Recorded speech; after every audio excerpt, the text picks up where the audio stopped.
Good morning, guys. Welcome back to the daily vlog. Today's gonna be a little different. If you're new here, we're Sean and Tyler. We are two husbands. We're trying to have a baby through surrogacy. We upload a new video every single day. We vlog our daily life. Today will be like half vlog, half just chit-chatting, catching up, which is what we're about to do right now. We've had like about 100 new subscribers in the last week, which is great. Welcome. We love you. If you're not already subscribed, join us. Our analytics tell us about half of you who watch our videos every single day aren't subscribed. So you should do that.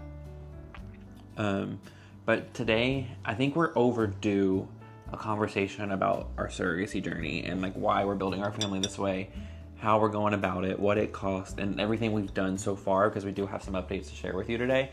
And we've been kind of waiting for a couple updates to share with you. We've touched on it in a couple videos. There's like a playlist on our channel of like anything where we've mentioned like surrogacy beyond just like, oh, we're going through surrogacy. Like anytime we've had an update, there's like a playlist on our channel with those updates in it. So this is gonna be like the big one. Not the big one, but a big surrogacy update. Married in June of 2023. That was last summer. Just before that, I want to preface all of this with how you choose to build a family. That's up to you. I believe in family planning, all that stuff. But before we got married, we knew we wanted children at some point. We didn't necessarily care how they came to us. So we started, before we got married, like just before we got married, we started reaching out to adoption agencies just to put us on, like, so we can start the meetings when we got back from our honeymoon. And we talked to a couple of them, and that was our original route, was we're gonna go through an adoption agency and we are going to adopt. That was our plan.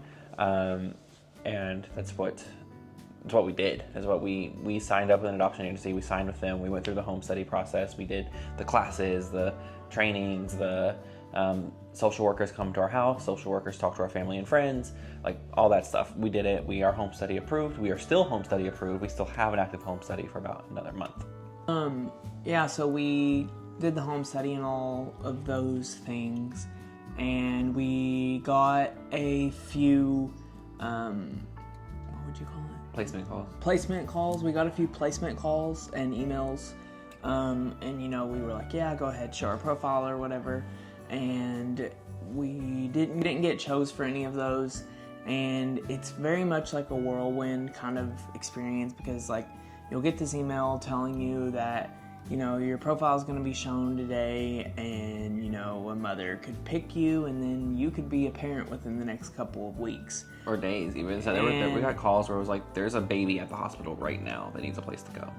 And then of course the mother doesn't pick you, and then it's like, okay, nope, back to square one. And so you just kind of like come down to that. And so much of it with adoption, and I think adoption is like a great thing. Adoption is a great thing. And like it still could like be something we do in the future. But Sean started doing his research.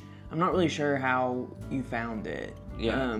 But Sean found that he found information. Honestly, I think it was probably like Reddit or something. Yeah, we're in a couple of like dads to be groups and Facebook and stuff like that. I'm gonna cut in. So let's talk about costs for everything. I think there's this misconception that adoption is free. It's not. If you go through the foster care system in Kentucky, it certainly can be pretty cheap. But a private adoption, which has its own pros and cons, was going to cost us at minimum about $40,000 here, and then 40 to 50, really. Yeah, and we had the money sitting there. So there are like three tiers. There's the foster care system, which is about free, but you're dealing with the state. The adoption system, you're still dealing with the state. And a couple of the placement calls we would get on this roller coaster. It's like, hey, we're showing your profile, be ready. And then that high would crash, which of course that is still like rooted in like a trauma. So it's this weird feeling. And like we would be on standby with like a Target same day pickup cart. Like if we had a baby like right now to like go and set these things in motion. And then we were like perusing the internet. We're like, we had the means to, we're like, let's consider, surrogacy. And so I come through a Facebook group where they're talking about surrogacy in Mexico, because in the United States, surrogacy costs about $200,000 at least, or even more than that, depending on how things go. And in Mexico, it's about half that, because healthcare costs are cheaper down there, is like the big reason why. So or a little less than half that even. So. Yeah. So we started talking to people, reading about it, talked to some people in these groups who have been through the process, and we call a few surrogacy agencies down in Mexico. And we signed with one. We won't tell you the name of the agency we picked. We may at the end of this entire journey, but for our own privacy, we will keep that private for now. And we sign a contract, and we have to go through tests on our DNA here, just to make sure that we're a good candidate, that we're fertile, and all that stuff. And we had to sign a bunch of contracts. We had to engage lawyers to make sure contracts were sound. And we did a lot of research for a couple months, and then we signed the contract, and we go down to Mexico City. I have some clips from that trip. They're like small clips because we weren't vlogging yet. But I do have some small clips I would throw in here in bits and pieces. We go down to Mexico City to go to the clinic and meet with our reps and do our deposits, is what we'll call them. And we picked an egg donor. So that is everything that happened before we started vlogging. So that gets us to present day, or at least where the vlogs start. We started vlogging in June. We have an egg donor picked. We sign a contract with an egg donor. We are comfortable with this egg donor. She had never donated any eggs before, which I think was a mistake that we made. And we've talked about this in a vlog previously, but she went through stimulation, donated eggs. She gave us, I think, 21 eggs? 16 were fertilized, 13 made it to day 3, and all of them failed on day 5. So we ended up through our first cycle with 0 viable embryos. So, are you gonna say anything? Yeah, so 0 viable embryos with her. The agency reached out to us, and told us that the embryos had failed, and now we would have to select another egg donor. Well, we selected another egg donor immediately, but she had to go through her menstrual cycle and all that. So now we are sitting at present day, like Sean said, and we are waiting to hear back from the agency that everything is good on her health checkup in order for her to start stimulation for her eggs. So we'll know more today, hopefully. Maybe tomorrow. Her appointment's today. But definitely in the next week. So yeah, if you can keep us in your thoughts, keep her in your thoughts. Everyone with our agency has been great. And we picked this agency that we picked specifically because of the care they take of surrogate mothers, egg donors, and the clinic's really good. We toured the clinics, and they pay the surrogate mother the most of some of the agencies we went to, and I think that's always a fear with international surrogacy and the ethics of it all, is we wanted to make sure that everyone in the process is being taken care of. And yeah, there are cheaper agencies in Mexico, but we picked this one. It aligned with us, and they were nice and really welcoming to us.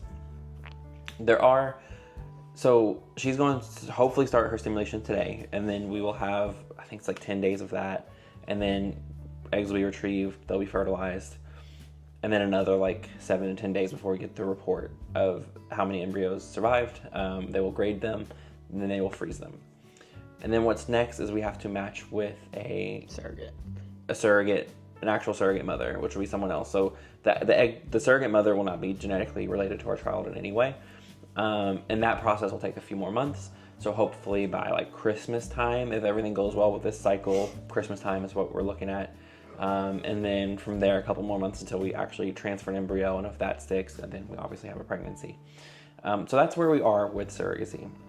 Let's talk about money, because I think anytime someone clicks on one of these videos, that's what I want to know, is how much does this cost?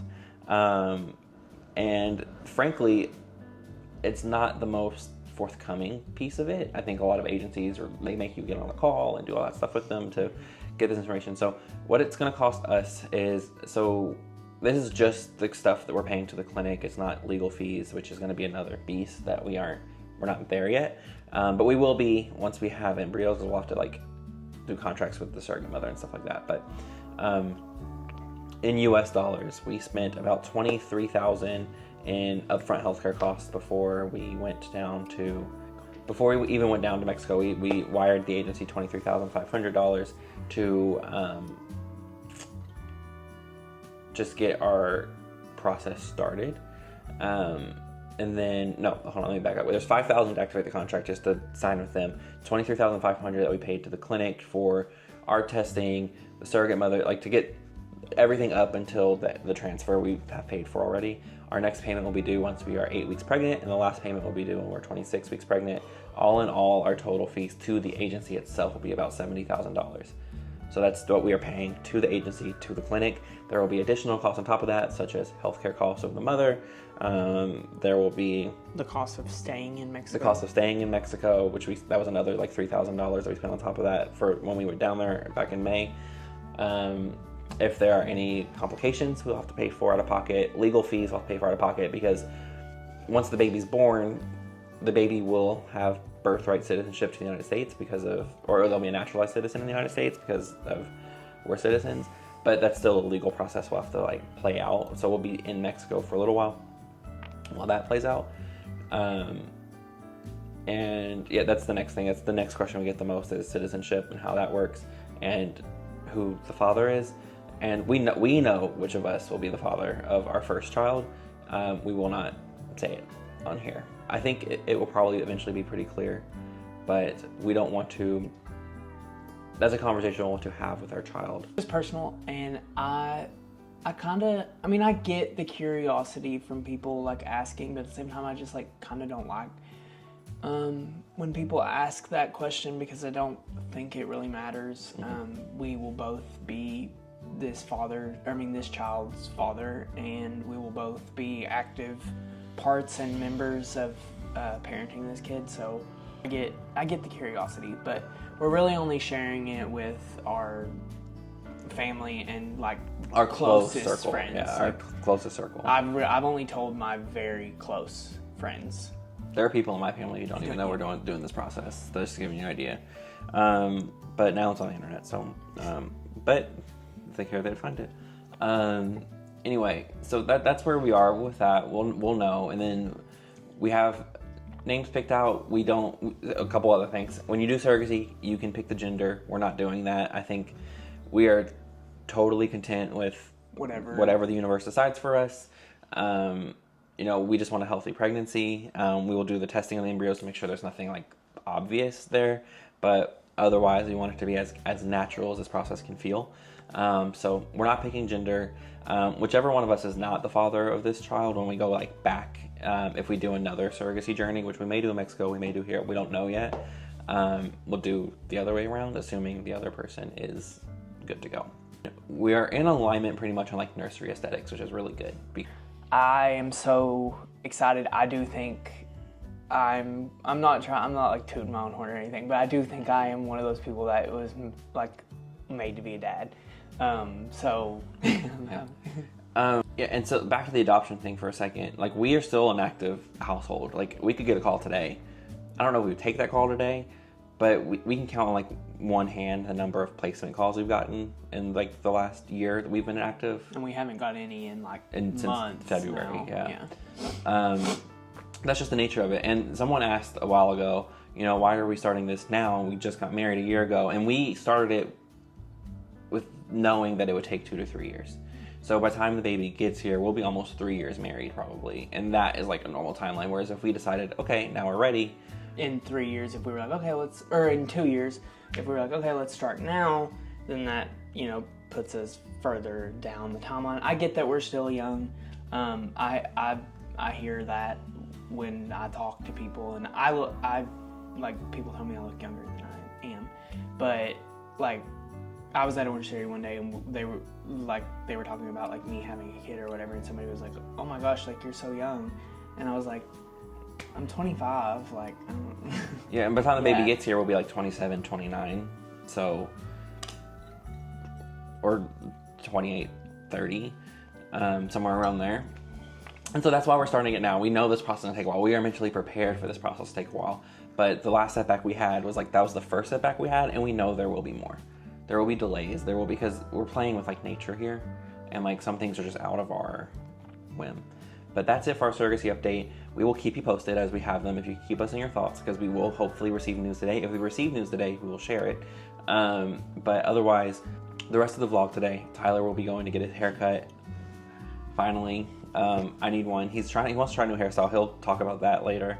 And then we'll do our game. But we're gonna keep this vlog on the shorter end because they've been on the long side, and we wanted this to like be its own thing mostly. So the next clip you see will be that. Talk to you later. Hey vlog, coming to you with a new haircut. I'm gonna try to keep this short because we're trying to keep the vlog on the shorter end. I went to this new barber because I'm wanting to try out this haircut, and I'm gonna show it to you all. I saw it on TikTok. So this is what I showed him. If you can see that, I'm wanting to do like a middle part like that. Kind of like this.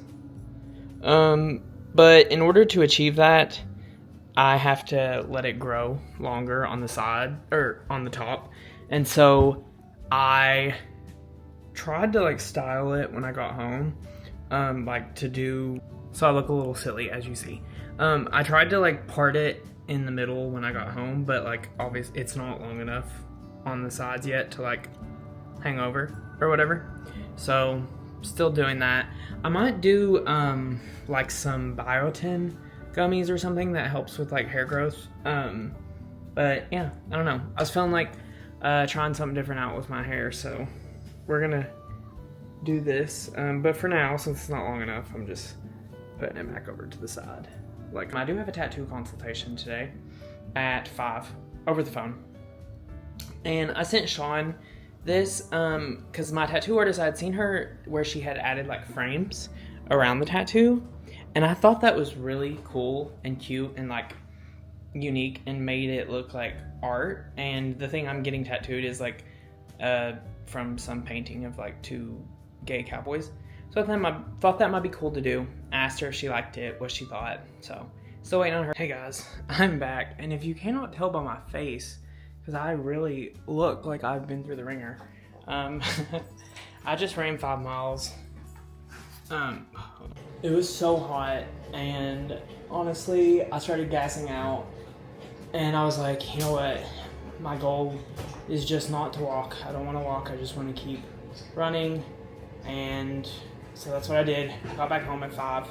That was killer, but as a stay-at-home husband, I have to stay hot and fit. No, I'm kidding. There was some guy popped up in my TikTok last night, and I showed it to Sean, and he was like a stay-at-home husband. He was like, as a stay-at-home husband, my husband requires me to stay hot and fit. I was like, I mean, I do enjoy working out, and like I just do it naturally. But if Sean like told me I had to stay hot and fit, I would be like, what the heck?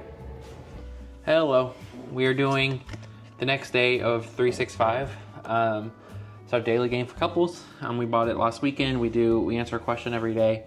There's 365 days, so we'll do this for a year. Each day is scratched off. It says scratch me, so we have to scratch it to reveal. Do you have the pick?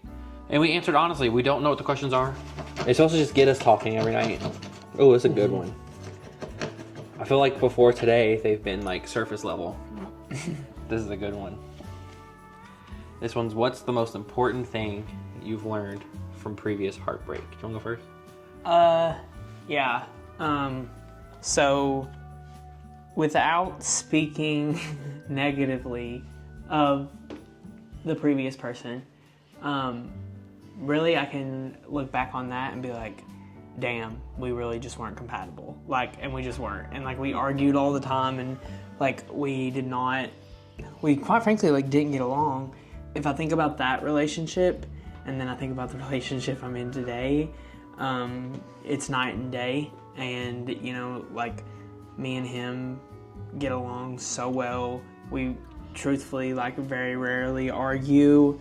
And I think there's just, like, a general mutual respect and trust. But I also think a lot of it has to do with, like, the foundation of our relationship. Like, I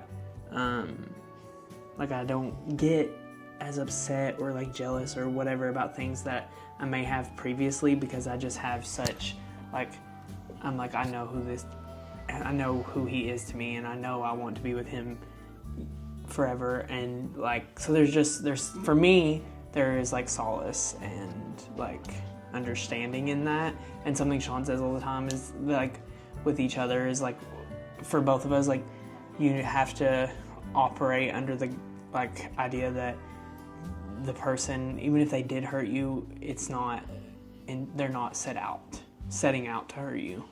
Yeah. I've been to therapy over this question. So, I mean, we both have pretty similar dating paths. We've both, like, seriously dated one other person. And I won't get into that because I'm in a healthier, happier place now. And a lot of that's due to time, I think. You know, I got out of my last relationship when I was 21. I'm 27 now. Crazy. So I'm one older and wiser than I was then and dealing with things then. And I'm not going to put him through the ringer because he was also learning things and doing this for the first time too. Still fucked up, but also, like, yeah, when you look at it in that, guys, it's like, yeah, they were also like, yeah, also looking back on it at that lens, because similar to him, like, my last relationship started when I was like 18 and ended when I was like 21, 22. Yeah, same. And who I am at almost 26 is even worlds different from 18 or 21. And you're so young at that time, you don't even realize how young you are. So yeah, I think to answer the question for me though is, like, I think it taught me like what I like don't want in a relationship. It taught me like what I do want in a relationship, and like I think Tyler and I just from the very beginning set like a different foundation, and I think that's really important. We communicate, like, well, we can talk through anything. There's nothing that we can't go to the other person about. And, you know, in our short time, relatively, that we've been together like 4 years, we've like gone through a lot of ups and downs. Like my father's passed away. We started a business. We closed the business. We dealt with financial fallout from that. We've had other deaths in the family. We've had babies born. We've had job loss, and yeah. There's so much has happened in 4 years, and a pandemic, like a global pandemic has happened. So, you know, just one, take it day by day, I think is important, but also like we have shared goals and we like have a long-term vision. So like, yeah, we may be in a rough patch, a rough week, a rough few days, whatever, but you know, the big picture is, and what we're trying to build together is like bigger than that. And I think with my last relationship, I never saw that. I never saw, like, frankly, I never saw getting married with the other person. I never saw a lot of what I have today with someone else. But again, I was younger, and so was he. So, yeah, that's today's question. I know today's vlog was different. It was mostly surrogacy stuff. Different style for us today, but we'll be back tomorrow with our regular scheduled programming. At the end of the day, we put this back into the stack, and then tomorrow we'll pick it up with the next one, with day 7. But like, comment, subscribe if you haven't already. We'll be back with our regular vlogs tomorrow. We just kind of gave ourselves a little bit of a break today, and we had some other just life updates to share with you guys. But we hope you enjoyed this different style from us. Anything you want to say to close us out? No. Peace out. We will see you tomorrow. Bye, guys.